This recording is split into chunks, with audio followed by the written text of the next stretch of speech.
Abyssal Murmurs. Lately, I've been trying to send you stories every day, but I feel like a large number of people who have signed up almost never come back to listen to the stories. I don't know where that is. Make you unhappy. I hope to receive comments and suggestions from you. And if you find the video good, please give me a like to give me more motivation. For those who have not yet subscribed, don't forget to click the subscribe button and press notification bell to wait for the next story. Now let's get into the story. Story 1. I was on Instagram, browsing through my feed.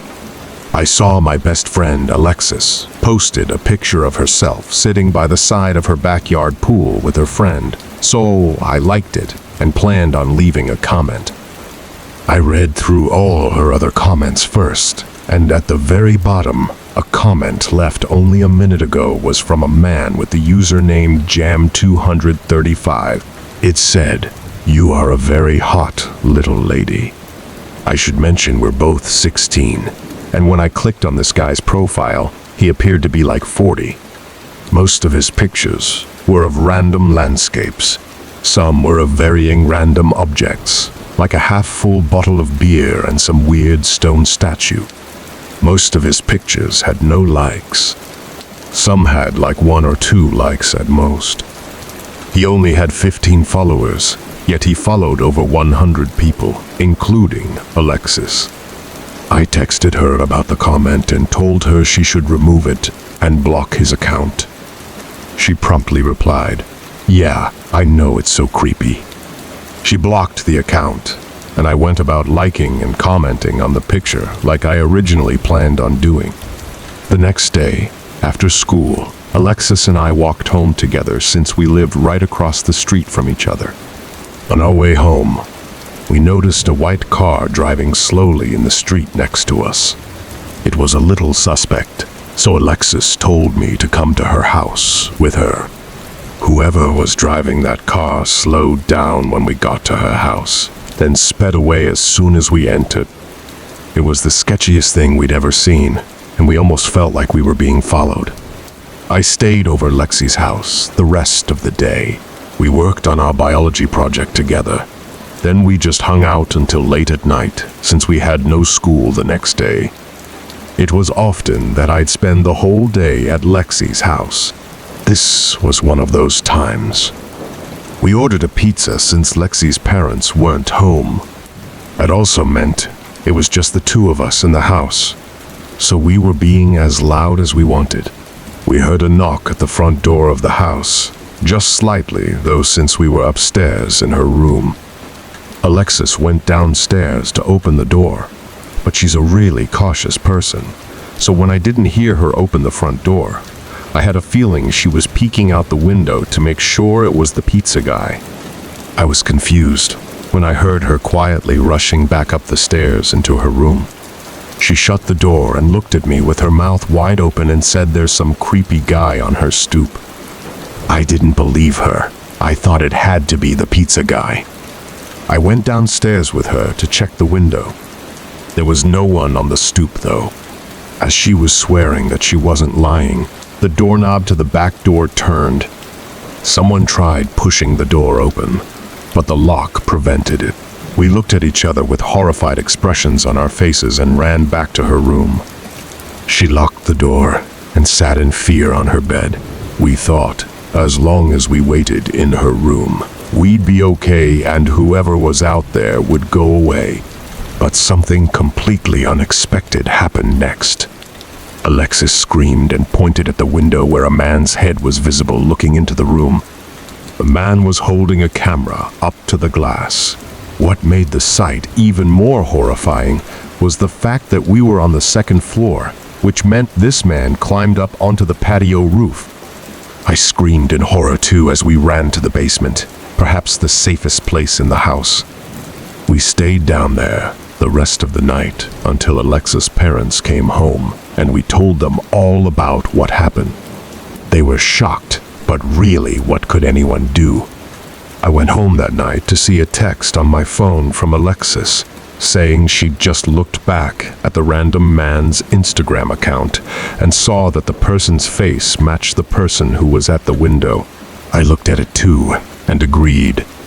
I told her to report the account to the authorities. She didn't know how.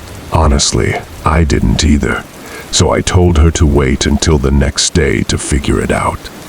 However, the next day, the account was deleted, either that or renamed. No one ever saw that man again, but we do keep our Instagram accounts on private now. Story 2. My friends and I have a Snapchat group together, which means when someone sends a picture to the group, everyone gets the picture. There's 5 of us in the group: Marvin, Glenn, Joe, and Jared. One day at school, Jared told me he lost his phone and didn't have Find My iPhone on, which sucked for him. But, oh well, what could we really do about it? The rest of us continued about our daily lives. I was at the gas station and saw a funny-looking guy who looked like he didn't know how to use a gas pump, so I thought it would be funny to sneak a quick video of him and send it to the Snap group that I had with my friends. I got home and checked Snapchat and saw the Snap was opened. I checked which of my friends opened it and was kind of surprised to see Jared's name under the opened list. I texted Jared, asking if he found his phone, but the text never said delivered. I asked all my other friends if they'd spoken to Jared about his phone. Joe said he was hanging out with Jared as we spoke. He also said Jared did not find his phone. He put Jared on the phone for me and told me to come over.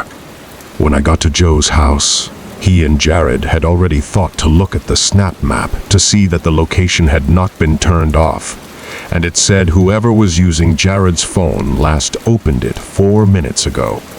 Its location was an abandoned construction ground. Ready to go kick some ass, or at least thinking we were, we agreed to drive down to the construction site. Getting there was quick and easy, but hopping the fence and navigating in the dark was a different story.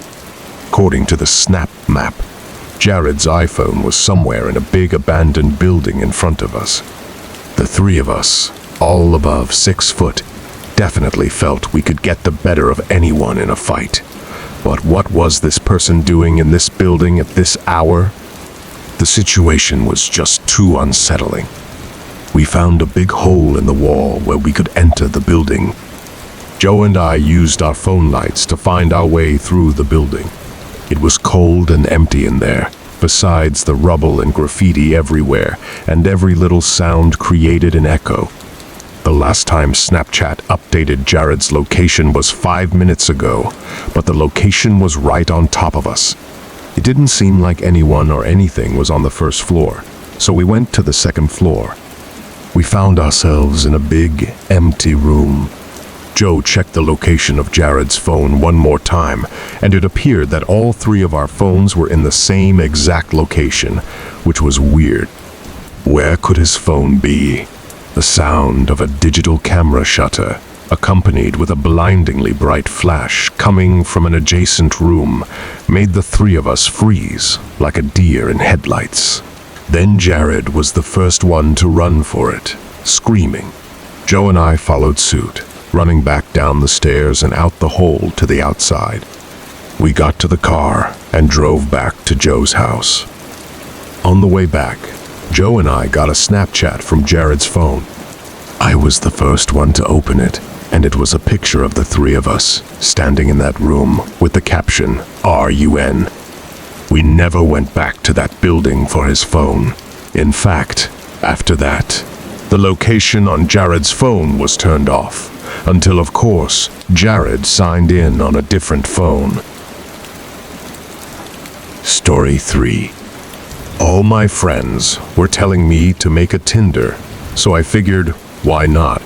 I set up an account and used 4 of the best pictures of myself I could find. Pretty soon, I was already getting matches. I sent a message to just about everyone who matched me on the first day. Only 3 responded. one of whom was a gorgeous brunette girl who was just so easy to talk to. Everything I said, she had a perfect response to. Even when I said something awkward or regrettable, she'd reply in a way that would fix it and make me feel better about what I said. I quickly got her number. I was a little disappointed to see green text instead of blue text, meaning she didn't also have an iPhone.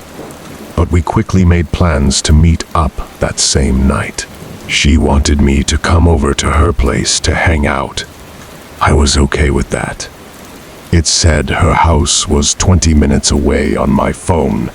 I left around 9 p.m. and pulled up to the address. Apparently, it was a small condominium-type building. Honestly, it looked kind of ghetto and sketchy. I texted her to let her know I was there. She replied back quickly, saying the outside door was broken, so I'd have to enter the condo from the front door and knock on the door in the hallway. The hallways had a weird, dreary lighting about them, and the doors to the condos looked kind of worn out. It was a tiny place. There were maybe 10 condos in total in the whole building. I came to the door with the number 7 on it, the door she told me to come to, and noticed it was half open. Inside, I could see a dark apartment-like room lit up only by the blue glow of the TV that was on. I knocked on the door, making it open a little more, making the crack between the door and the door hinges slightly bigger, which allowed me to see someone standing behind the door with their eye pressed up to the crack, looking at me. It appeared they were waiting for me to enter to catch me by surprise and grab me. I figured this out right away, so I pulled the door shut and took the few seconds of time it might buy me to run back out the door I came in and back to my car. I drove home feeling like my heart was punching my chest the whole way back. I deleted my Tinder that same night and never touched the app since. Thank you for always supporting the channel and welcoming its videos. Wishing you good health, and remember to subscribe to the channel to achieve 1,000 subscriptions.